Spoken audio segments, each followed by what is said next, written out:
भाई हमने लोग देखा था कि भाई एनपीएल तो जैसे तैसे करके खत्म हो गया, मगर एनपीएल में बहुत बड़ा समस्या है क्या कि ग्राउंड को लेकर। मगर ग्राउंड उतना अच्छा उपलब्ध नहीं था जो कि एनपीएल अच्छा से हो सके नेपाल में। मगर एनपीएल में अच्छा ग्राउंड के लिए यानी कि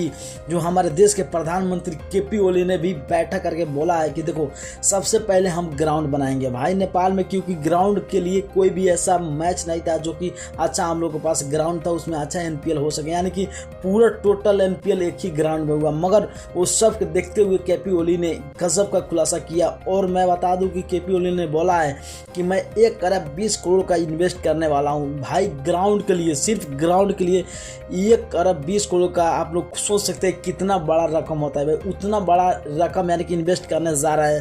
केपी ओली। और इतना नहीं, मैं बता दूं कि केपी ओली ने एक और खुलासा किया है कि देखो जो हम लोग के पास ग्राउंड की समस्या था वो 2